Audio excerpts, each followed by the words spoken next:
अस्सलाम वालेकुम, मैं हूं ज़िशान मलिक और आप देख रहे हैं प्रोग्राम दस्तक। नाज़रीन, अमेरिकी सदर डोनाल्ड ट्रंप ने 60 ममालिक के साथ तिजारती जंग भी छेड़ दी है। अमेरिका की जानिब से पाकिस्तान समेत 60 तिजारती शराकतदारों की दरामदी अशिया पर 10 से 12.5% टैरिफ आयद करने का फैसला आलमी तिजारत के लिए एक अहम पेशरफ्त है। पाकिस्तान उन ममालिक के ग्रुप में शामिल है जहां 10% टैरिफ मुकर्रर किया गया है। पाकिस्तान के लिए इस फैसले के असरात को सिर्फ एक इजाफी टैक्स के तौर पर देखना काफ़ी नहीं होगा। अमेरिकी मंडी पर इन्हिसार करने वाली पाकिस्तानी बरामदात, खुसूसन टेक्सटाइल और मलबूसात, इस नई तिजारती पॉलिसी के तहत किस हद तक दबाव का शिकार होती रहीं और पाकिस्तान से अमेरिका को बरामद होने वाले अशिया में सबसे बड़ा हिस्सा टेक्सटाइल और मलबूसात का भी है। एक साल में अमेरिका ने पाकिस्तान से तकरीबन 5 अरब 80 करोड़ डॉलर की अशिया दरामद की हैं। पाकिस्तान अमेरिका को चमड़े की मसनूआत, बैग्स, कपास, फर्नीचर, तिब्बी ऑप्टिकल आलात, प्लास्टिक मसनूआत, खेलों का सामान, कालीन, चाय, कॉफ़ी और मसाला जात, जबकि साथ ही साथ जूते, मछली और समुद्री ग़िज़ाएँ भी बरामद करता है। इसलिए अमेरिकी टैरिफ में तब्दीली का पाकिस्तान पर सबसे बड़ा जो असर है वो टेक्सटाइल और गारमेंट्स के शोबे पर पड़ने का इम्कान है। अमेरिकी हुक्काम के मुताबिक टैरिफ का मकसद इन ममालिक पर दबाव डालना जो अमेरिकी मौक़िफ़ के मुताबिक जबरी मुशक्क़त से तैयार होने वाली मसनूआत की दरामद रोकने के लिए मौसर इक़दाम नहीं कर रहे। पाकिस्तान के लिए सबसे अहम पहलू ये है कि 10% की शरह बज़ाहिर 12.5% टैरिफ वाले कई दूसरे ममालिक के मुकाबले में निस्बतन कम है। यानी पाकिस्तान को वियतनाम, चीन और मुतअद्दिद दीगर ममालिक की निस्बत कुछ हद तक मुसाबकती फ़ायदा हासिल हो सकता है। पाकिस्तान के लिए सबसे बड़ा ख़तरा यह है कि 10% टैरिफ को मुस्तकिल तिजारती रुकावट न बनने दिया जाए। पाकिस्तान में लेबर कवानीन की खिलाफ वर्जियों में चाइल्ड लेबर, कम उजरत, गैर महफूज काम के हालात और जबरी मुशक्क़त अहम मसाइल हैं।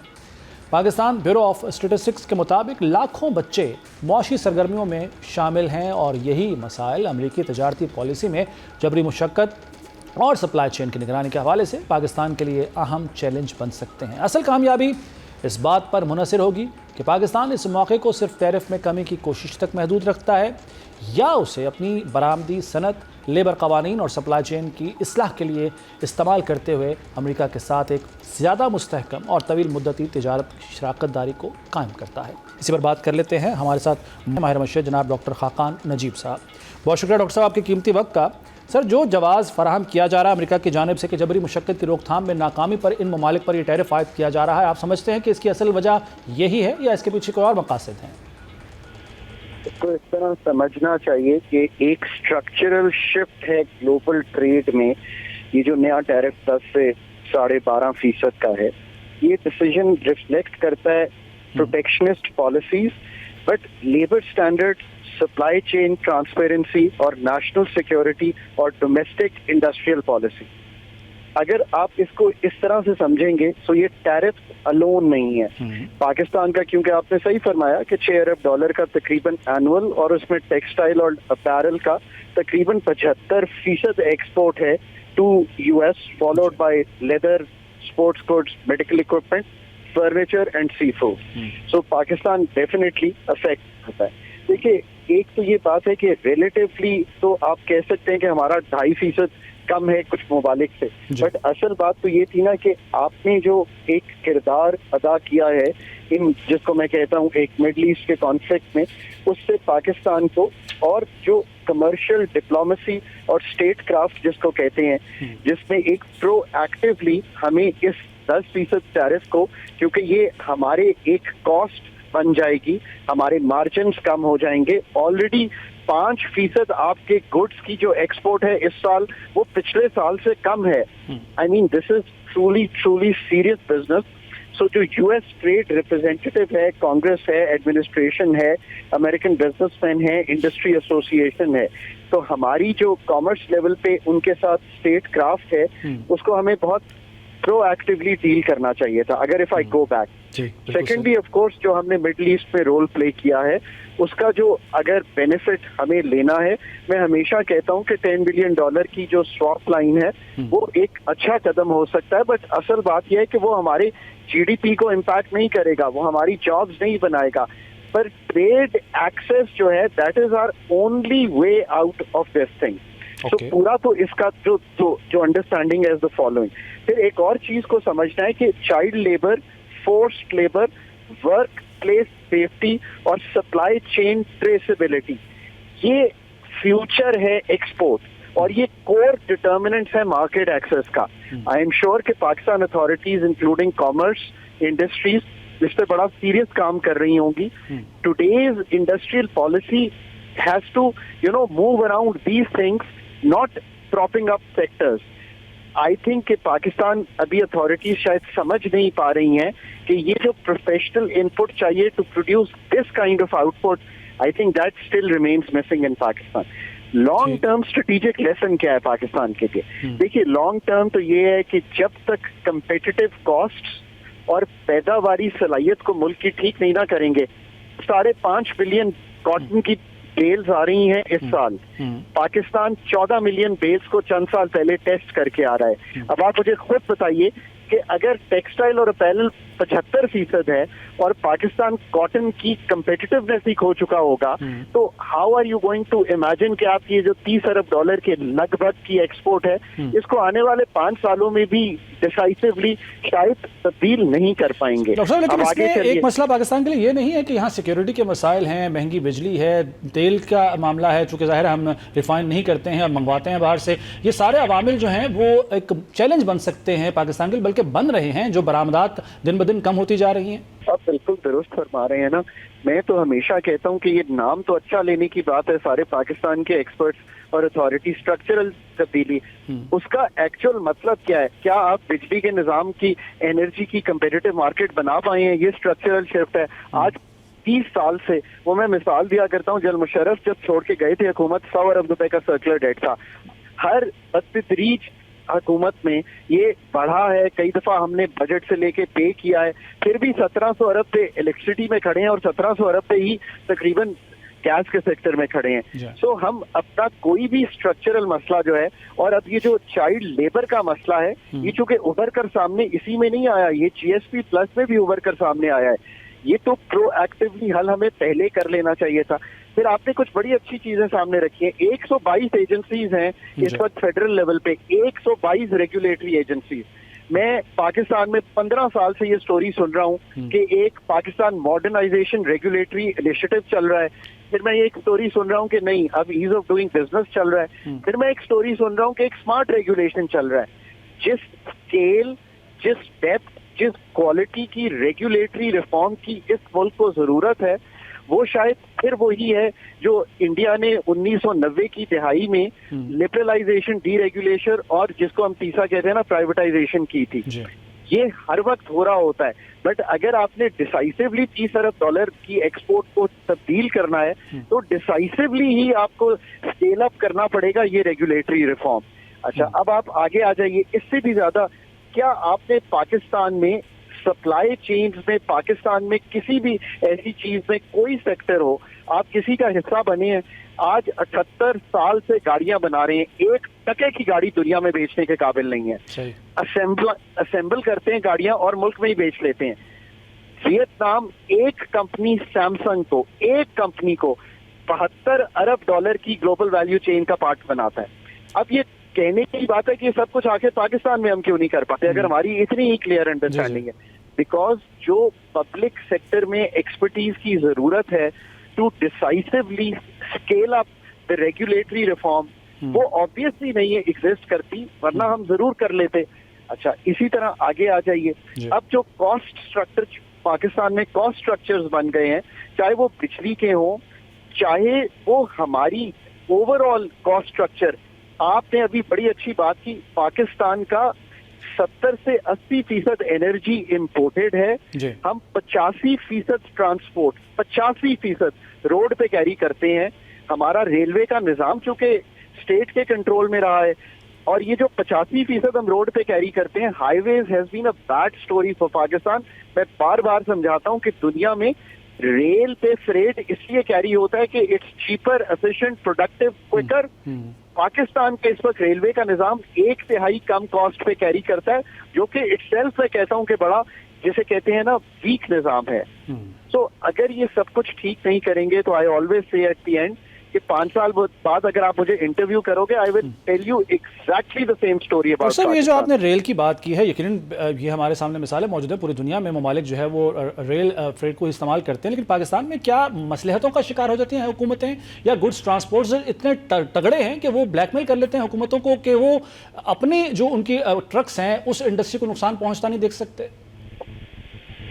देखिए, ये एक ओवरऑल पाकिस्तान की, जिसे आप कहते हैं ना, रेल एंड ट्रांसपोर्ट पॉलिसी ऐसी रही है कि हमने ये समझा कि जो लॉजिस्टिक्स, फ्रेट, इसकी कनेक्टिविटी, जिसको हम कहते हैं कोल्ड चेन, ये सब कंप्लीटली स्टोरी मिसिंग हो गई है पाकिस्तान की। अब ये स्टोरी बिल्ड करने के लिए ना सिर्फ आपको transport and railway freight policy बनानी पड़ेगी, पोर्ट एफिशिएंसी, कस्टम मॉडर्नाइजेशन, जिसे कहते हैं ना, ये सब एक लिंकेज बनानी पड़ेगी।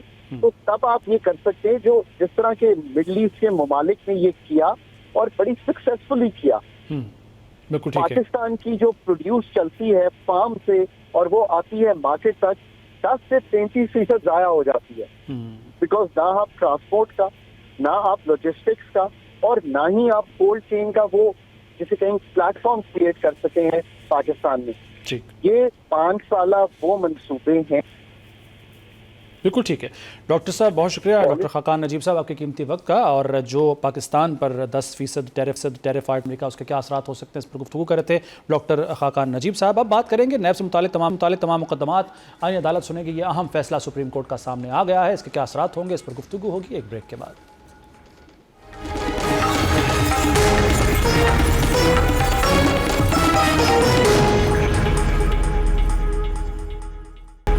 ब्रेक के बाद एक बार फिर खुश आमदेद। नैब से मुतालिक तमाम मुकदमात आईनी अदालत सुनेगी, सुप्रीम कोर्ट का बड़ा फैसला। पाकिस्तान के एहतसाबी निज़ाम में एक बड़ा कानूनी मोड़ आ गया। सुप्रीम कोर्ट ने नैब तरामीम के बाद अदालती दायरा इख्तियार से मुताल्लिक केस का महफूज फैसला सुना दिया है, जिसके तहत अब नैब से मुताल्लिक तमाम मुकदमात आईनी अदालत सुनेगी। नैब कानून में 5 मार्च 2026 को तरमीम की गई थी। नैब कानून की शिक 32A के तहत अपीलें सुनने का इख्तियार समात वफाकी आईनी अदालत को सौंपा गया था, और सुप्रीम कोर्ट ने नैब तरमीम के बाद अदालती दायरा इख्तियार के केस का महफूज फैसला सुना दिया। फैसले के मुताबिक नैब कानून की शिक 32 और 32A के तहत सुप्रीम कोर्ट को इख्तियार समात था ही नहीं। नैब ऑर्डिनेंस की शिक 32 और 32A का जिक्र किया गया, जो एहतसाब अदालतों के फैसलों के खिलाफ हाई कोर्ट और अपील के दायरा इख्तियार से मुताल्लिक हैं, जिनके तहत अब नैब अपीलें सुप्रीम कोर्ट के बजाय वफाकी आईनी अदालत में सुनी जाती हैं। फैसले में करार दिया गया है कि नैब के केसेस आर्टिकल 175A और FA के तहत वफाकी आईनी अदालत को मुंतकिल समझे जाएंगे। आर्टिकल 175 वफाकी आईनी अदालतों के फैसलों, डिग्रियों और अहकामात के खिलाफ अपीलें सुनने का इख्तियार देता है। सुप्रीम कोर्ट फैसले में जस्टिस मसरत हिलाली ने फैसले में इजाफी नोट भी लिखा। सुप्रीम कोर्ट में नैब के एक ज़ेर समात केस के दौरान इख्तियार समात का सवाल उठा था। सुप्रीम कोर्ट के फैसले के मुमकिन असरात न सिर्फ नैब के हज़ारों मुकदमात, बल्कि मुल्क की अहम सियासी शख्सियात से मुताल्लिक हाई प्रोफाइल केसेस पर भी पड़ सकते हैं। फैसला ऐसे वक्त में आया जब मुल्क में एहतसाब के निज़ाम, नैब के किरदार और सियासी मुकदमात के मुस्तकबिल पर पहले ही शदीद बहस हो रही है। नैब में सैकड़ों केसेस ज़ेर समात हैं, कुछ केस इंक्वायरी, कुछ तहकीकात के मरहले में, जबकि मुतादिद रेफरेंस अदालतों में ट्रायल के मरहले तक पहुँच चुके हैं। और वक्त के साथ साथ नए केसेस दर्ज होने, रेफरेंसेस दायर होने और मुकदमात के फैसले आने के बायस आदाद शुमार तब्दील होते रहते हैं। बानी पीटिया की अहलिया ने भी 190 मिलियन पाउंड केस में ज़मानत मुस्तरद होने पर सुप्रीम कोर्ट से रुजू किया था, और रजिस्ट्रार सुप्रीम कोर्ट ने ज़मानत मनसूखी के खिलाफ अपील पर एतराज़ आयद किया था। एतराज़ में ज़मानत के लिए वफाकी आईनी अदालत से रुजू करने का कहा गया था। सुप्रीम कोर्ट के ताज़ा फैसले के बाद ऐसे बहुत से मुकदमात का अब क्या बनेगा, ये सवाल है जिस पर हमने आज जवाब लेने की कोशिश करनी है। मेरे साथ मौजूद हैं एडवोकेट सुप्रीम कोर्ट हाफिज़ एहसान साहब। बहुत शुक्रिया हाफिज़ साहब आपके कीमती वक्त का। सर, जो ताज़ा फैसला आया है सुप्रीम कोर्ट का, इसमें अब जो मुकदमात ऑलरेडी चल रहे हैं, जैसे मैंने अभी हवाला भी दिया वो 190 मिलियन पाउंड के केस का, क्या बनेगा उसका? बिस्मिल्लाहिर्रहमानिर्रहीम, आपका बहुत शुक्रिया, और आपने बड़ा ज़बरदस्त इंट्रो दी है और सारी बैकग्राउंड आपने बताई है।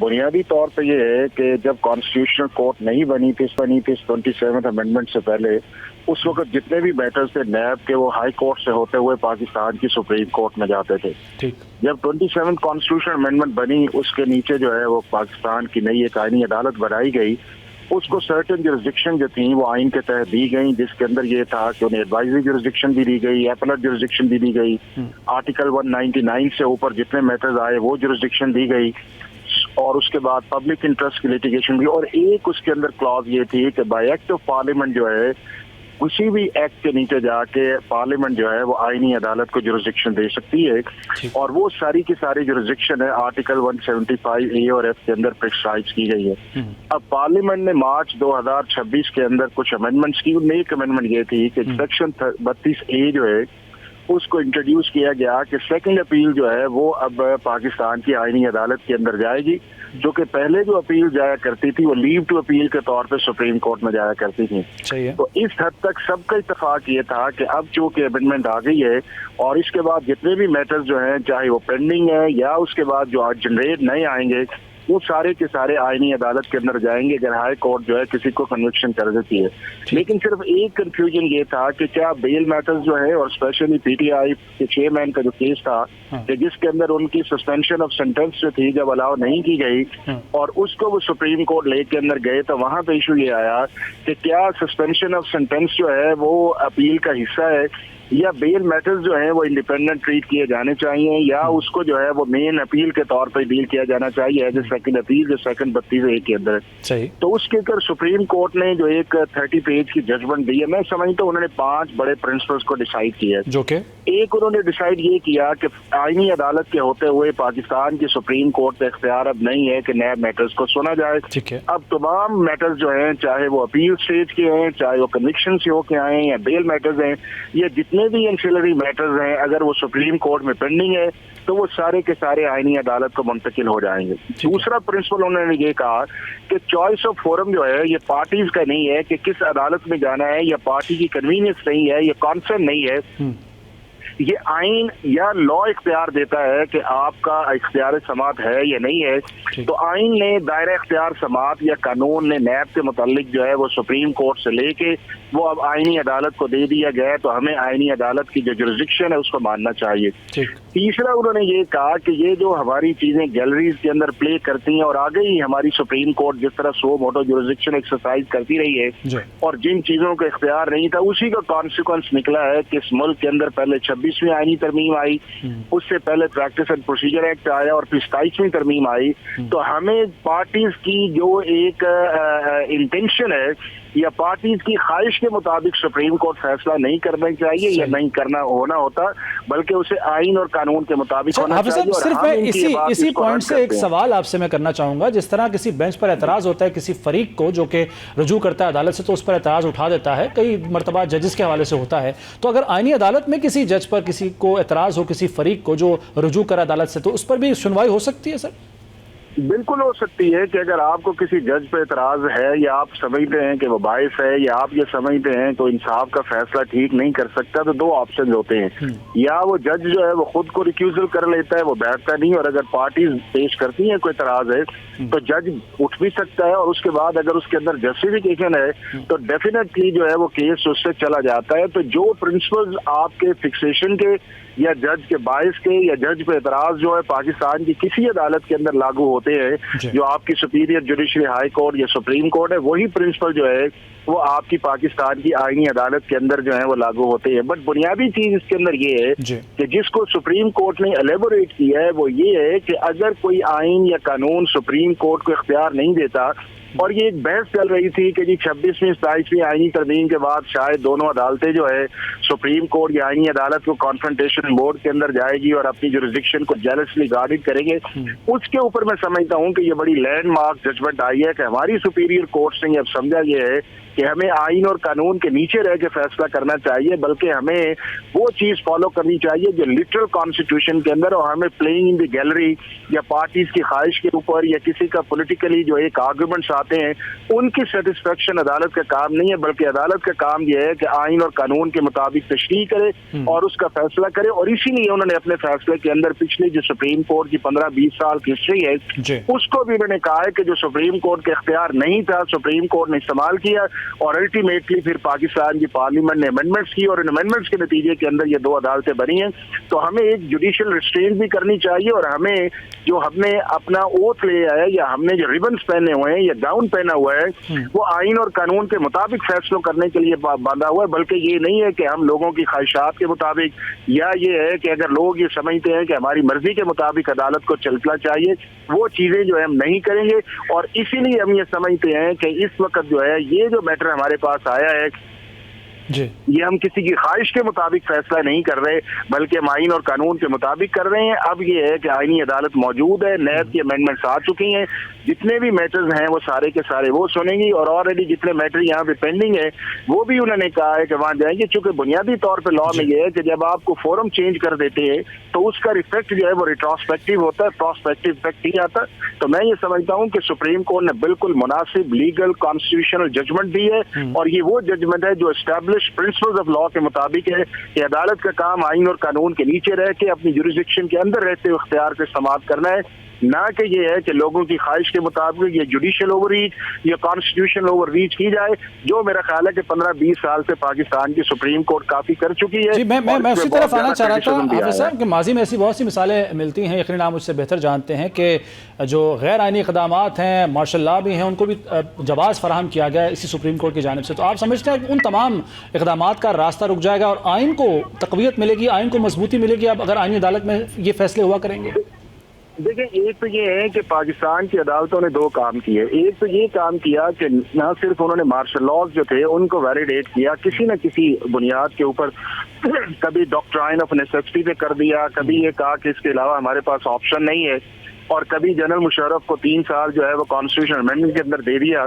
लेकिन जब रिस्टोरेशन ऑफ जुडिशरी आई 2007-9 के बाद जो है, तो फिर पाकिस्तान की सुप्रीम कोर्ट जो है वो कॉन्स्टिट्यूशन या जुडिशियल ओवररीच की तरफ चली गई, जिसमें बड़े आपके सामने है।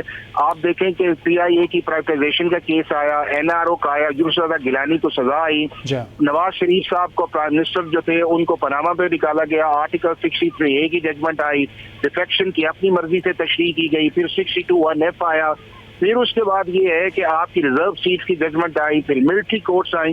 तो सुप्रीम कोर्ट ने एक कॉन्स्टेंटली जो जुडिशियल या कॉन्स्टिट्यूशन ओवर रीच किया था उसको पार्लियामेंट ने ये समझा कि हम बनाएंगे। और मैं ये समझता हूँ कि पिछली कुछ जजमेंट जो आई हैं आईनी अदालत की, वो आपने देखा होगा कि उसके अंदर उन्होंने एग्जेक्टिव इंटरवेंशन जो है उससे अपने आप को बचाया, बल्कि आइन और कानून के मुताबिक फैसला करने का कहा है। तो डेफिनेटली इसका एक इम्पैक्ट जो है आज के फैसले का भी आएगा कि सुप्रीम कोर्ट ने भी अब ये कहा है कि हमारा काम जुडिशियल रिस्ट्रेन करना है आइन और कानून के नीचे, और यही काम आईनी अदालत का जहां पे किसी से ज्यादती होती है या फंडामेंटल राइट्स की वायलेशन है और जहां मैटर पेंडिंग है, चाहे हाई कोर्ट या सुप्रीम कोर्ट या आईनी, उसके अंदर अदालतों को चाहिए कि अपना भरपूर इख्तियार इस्तेमाल करें लोगों के राइट्स को प्रोटेक्ट करने के लिए और फैसले करने के लिए। लेकिन जहां पे इख्तियार नहीं है वहां के ऊपर खुद लेजिस्लेट करना, खुद री राइट करना, खुद री लेजिस्लेट करना, वो दुनिया के किसी भी लीगल जूरिस्प्रूडेंस में नहीं है।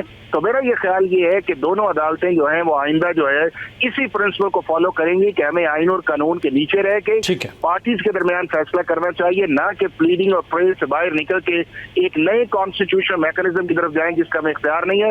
और उसका मेरा ख्याल है पार्लियामेंट ने अच्छा खासा जो है 26 या 27 अमेंडमेंट के अंदर जो चीजें सेपरेशन ऑफ पावर के अंदर जाके काफी डिस्टर्ब हुई थी उनको एड्रेस करने की काफी हद तक कोशिश की। हाफिज साहब, एक और अहम मामला, मैं आम आदमी के अगर पॉइंट ऑफ व्यू से आपसे सवाल करूं, आखिरी सवाल है मेरा ये आपसे। एक मसला ये होता था कि एक आम जो साइल है वो जब सुप्रीम कोर्ट की तरफ रुजू करता था तो वहाँ पे हाई प्रोफाइल केसेस की वजह से बहुत बाद में बहुत देर से नंबर आता था, justice delayed is justice denied कहा जाता है। लेकिन ऐसे बहुत सारे केसेस हैं, मैं पर्सनली भी जानता हूँ कि वफात होने के बाद अगले को इंसाफ मिल रहा होता। तो आपको समझते हैं कि अब जो सुप्रीम कोर्ट का असल काम आम आदमी को इंसाफ फराहम करना है, आइनी मामला, सियासी मामला अदालत में जाने के बाद उस पर से बोझ कम होगा और आम आदमी को फायदा पहुंचेगा?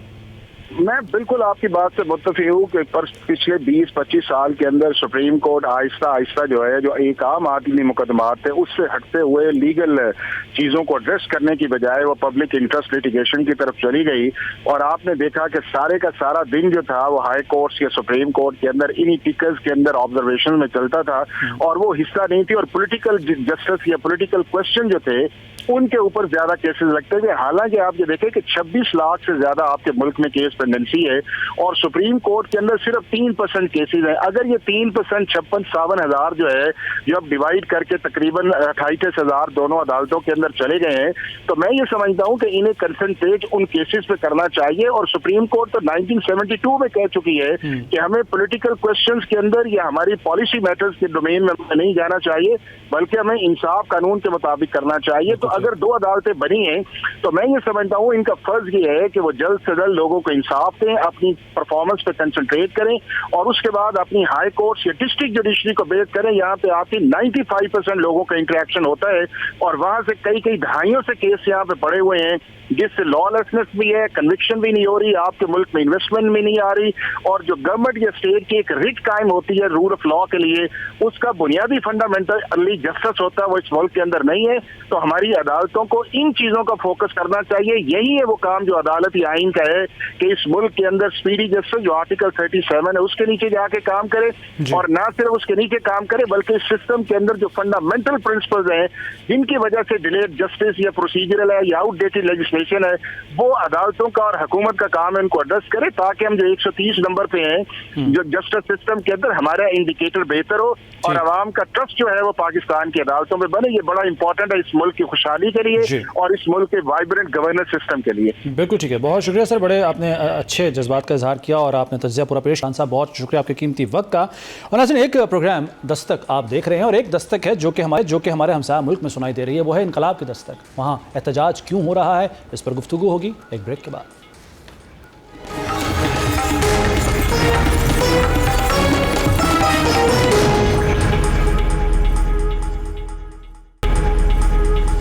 ब्रेक के बाद एक बार फिर खुशामदीद। कॉकरोच जनता पार्टी का एहतजाज, भारत में इनकलाब की दस्तक। भारत में एक ऐसा सियासी एहतजाज उभर कर सामने आया है जिसके पीछे नौजवानों की बेचैनी, तालीमी निज़ाम पर अदम एतमाद और हुकूमती जवाबदेही का मुतालबा मौजूद है। कॉकरोच जनता पार्टी जो तंजिया ऑनलाइन तहरीक के तौर पर सामने आई थी, लेकिन अब ये सोशल मीडिया से निकलकर सड़कों पर एहतजाज की शक्ल इख्तियार कर चुकी है। इस तहरीक ने भारत में नौजवानों के सियासी मिजाज और रिवायती सियासत से बढ़ती हुई मायूसी पर नई बहस छेड़ दी है। मोदी सरकार के मजालिम से तंग नौजवानों के एहतजाज में नौजवानों ने पाकिस्तान के हक में नारेबाजी भी की। कॉकरोच जनता पार्टी और हुकूमती वज़रा के दरमियान मुज़ाकरात आज होंगे। मुज़ाकरात की कामयाबी और मुतालबात की मंजूरी तक हज़ारों तलबा ने जंतर मंतर पर धरना जारी रखने का ऐलान किया है। भारतीय पुलिस की जानिब से मुख्तलिफ शहरों में तलबा की पकड़ धकड़ का सिलसिला भी जारी। कांग्रेस समेत अपोजिशन जमातों के अरकान भी मोदी के खिलाफ मुजाहिरों में शामिल हैं। बानी कॉकरोच पार्टी ने सोनम की भूख हड़ताल ख़त्म करने के फैसले का खैर मकदम किया है और इस एहतजाज का महरक भारत में इंसानी बुनियादी हुकूक़ की खिलाफ वर्जियाँ हैं, तालीमी और सियासी निज़ाम की कमज़ोरियाँ भी हैं और आवाम पर जुल्म जबर और नाइंसाफ़ियाँ भी इसका हिस्सा हैं। जबकि अहम बात यह है कि जो इम्तहानात में वो बजना बेज़ाब्तगियों और पेपर लीक का मामला है वो इसकी एक जड़ है। मुजाहिरीन का मुतालबा है कि तालीमी निज़ाम में शफ़ाफ़ियत लाई जाए, इम्तहानात के निज़ाम को बेहतर बनाया जाए और मरकज़ी वज़ीर तालीम धर्मेंद्र प्रधान इस्तीफ़ा दें। इस एहतजाज के पीछे भारत की नौजवान आबादी में रोज़गार के महदूद मौक़े, मुसाबक़ती इम्तहानात का शदीद दबाव और ये एहसास भी मौजूद है कि आम नौजवान की आवाज़ फ़ैसला साजी के मराकज़ तक नहीं पहुँच रही। भारत का गोदी मीडिया तो हक़ाइक़ को मस्ख़ करने की हर मुमकिन कोशिश कर रहा है, लेकिन आलमी मीडिया ने मोदी हुकूमत की बौखलाहट और बर्बरियत आश्कार कर दी। अल जज़ीरा के मुताबिक भारतीय पुलिस ने तलबा पर पैलेट गन्स का इस्तेमाल किया। CNN ने कॉकरोच जनता पार्टी का एहतजाज मोदी के लिए चैलेंज करार दिया है। CNBC की रिपोर्ट में मोदी पर करप्ट सिस्टम को तहफ़्फ़ुज़ फराहम करने का इल्ज़ाम भी आयद किया गया। भारत में नौजवानों की ये तहरीक भारत में किसी बड़े सियासी इनकलाब की बुनियाद बन सकती है। नौजवानों की उभरती आवाज़ें और सोशल मीडिया की ताकत ने इस एहतजाज के बाद कॉकरोच जनता पार्टी को बाकायदा सियासी क़ुव्वत बना दिया है। अगर ये तहरीक तालीमी मसाइल से आगे बढ़कर रोज़गार, महंगाई, हुकूमती शफ़ाफ़ियत और नौजवानों के सियासी हुकूक जैसे वसी मसाइल को अपने एजेंडे में शामिल करती है तो आने वाले दिनों में ये भारत की सियासत में एक काबिल ज़िक्र अवामी दबाव बन सकती है। तो ये है भारत में इस वक्त सूरत हाल जो चल रही। और अब बात करेंगे मोबाइल फ़ोन सिम के हवाले से PTI की क्या हिदायत हैं, इस पर गुफ्तगू होगी एक ब्रेक के बाद।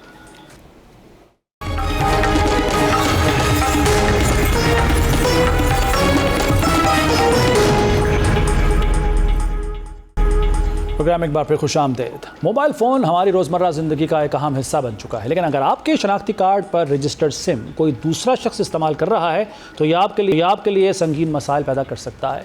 पाकिस्तान टेलीकम्युनिकेशन अथॉरिटी यानी PTA की जानिब से सार्फिन को खबरदार किया गया है कि अपनी सिम किसी और को देना काबिल सज़ा जुर्म है।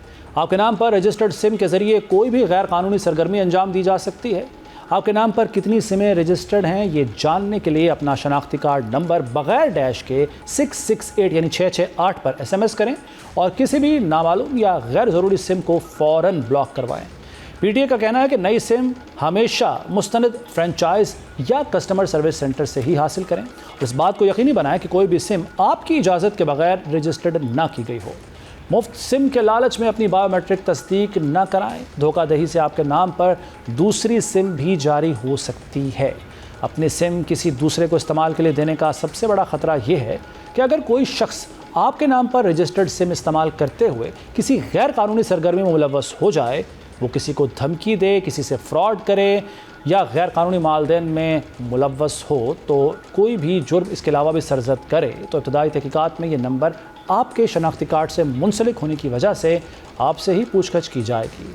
कानून नाफिज करने वाले इदारे सबसे पहले सिम के रजिस्टर्ड मालिक तक पहुंच सकते हैं।